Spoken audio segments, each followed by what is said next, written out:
हाँ बेटा, video number 6 हम पढ़ रहे थे नेंसर समीकरण से साम्य स्थिरांक की गणना। अब सुनिए, जब सेल में परिपथ बंद होता है, विद्युत धारा प्रवाहित हो रही होती है, तो Zn+2 एक्वस की सांद्रता तो बढ़ती है तथा Cu2+ की सांद्रता घटती है। यही मैंने बताया था, यहाँ से यहाँ, ऊपर से नीचे, इसकी सांद्रता बढ़ती जाती है, इसकी सांद्रता घटती जाती है, ये चिपकते जाते हैं, नीचे आते जाते हैं।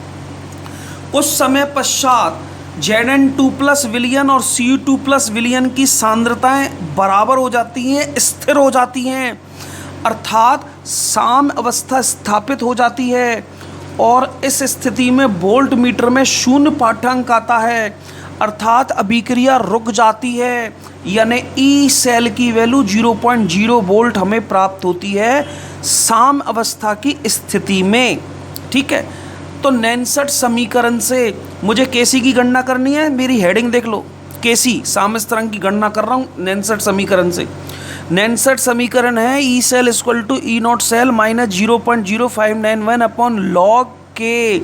यहाँ के इक्वल टू के सी, साम्य अवस्था की स्थिति जब होती है तो के को के सी के रूप में लिखते हैं, साम्य अवस्था स्थिरांक, और साम्य अवस्था की स्थिति में ई सेल की वैल्यू 0.0 वोल्ट मीटर, 0 रीडिंग पड़ता है, सेल में कोई विद्युत धारा प्रवाहित नहीं होती साम्य अवस्था की स्थिति में।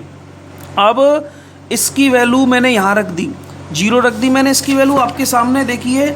यहाँ साम्य अवस्था की स्थिति में ई सेल इक्वल टू 0.0, तो इसकी वैल्यू 0 रख दी मैंने। ई नॉट सेल की वैल्यू ये रही, माइनस की जगह माइनस 0.0591 अपॉन एन, लॉग की जगह लॉग, के सी की जगह के सी।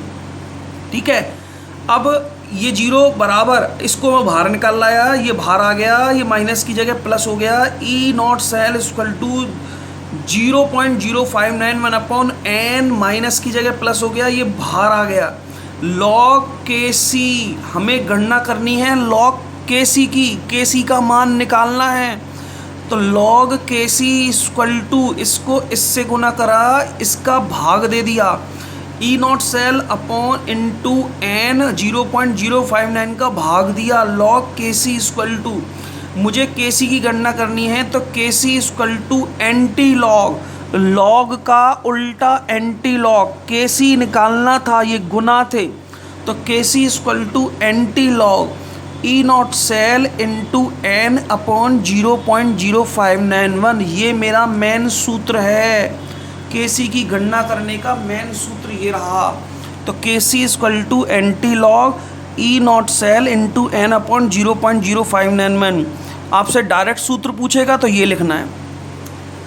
साम्य स्थिरांक की गणना करने का सूत्र क्या है, उसकी व्युत्पत्ति कीजिए। तो व्युत्पत्ति ये रही, पूरी मैंने व्युत्पत्ति बता दी। शुरू में क्या होता है, साम्यावस्था की स्थिति में क्या होता है, पाठ्यांक 0 रीडिंग पड़ता है, वोल्ट मीटर 0 रीडिंग आती है। साम्यावस्था की स्थिति में साम्य स्थिरांक निकालने का सूत्र K C equal to anti log E naught cell into n 0.0591।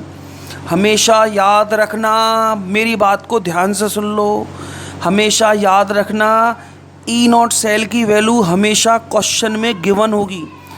Cell का मानक विद्युत भाग बल हमेशा वो आपको देगा क्वेश्चन के अंदर। ठीक है, एन की वैल्यू आप अभिक्रिया से पता कर लोगे, कुल सेल अभिक्रिया आपको मिलेगी, उससे आप पता कर लोगे उसमें कितने इलेक्ट्रॉन दे रहा है, कितने इलेक्ट्रॉन ले रहा है, कितने इलेक्ट्रॉन का प्रवाह हो रहा है, 0.0591। ठीक है, अब एक क्वेश्चन करता हूँ। डैनियल सेल के लिए केसी की गणना कीजिए। क्वेश्चन आ गया कि डैनियल सेल है, उसके लिए केसी की गणना करनी है आपको। डैनियल सेल के लिए केसी की गणना, ये क्वेश्चन आ गया। कैसे करोगे डैनियल सेल के लिए केसी की गणना, ये देखिए आप। डैनियल सेल में निम्न सेल अभिक्रिया होती है, Zn+Cu+2, तीर का निशान Zn+2+Cu। ये डैनियल सेल में होने वाली कुल सेल अभिक्रिया है। सॉलिड एक्वस, एक्वस सॉलिड, ये ऑक्सीडेशन हो गया, यहाँ से ये रिडक्शन, ये एनोड है, ये कैथोड है। सूत्र लॉग के C equal to, Daniel cell का विद्युत भाग बल 1.10 वोल्ट होता है, ये हमेशा क्वेश्चन में मिला हुआ। ये डैनियल सेल का विद्युत भाग बल 1.10 वोल्ट, 2 इलेक्ट्रॉनों का स्थानांतरण हो रहा है, लॉग के सी इक्वल टू 1.10 इंटू 2 0.0591 रख दिया मान। ई नॉट सेल की value 1.10 volt, n 2 0.0591, K C equal to anti log 1.10 into 2 0.0591।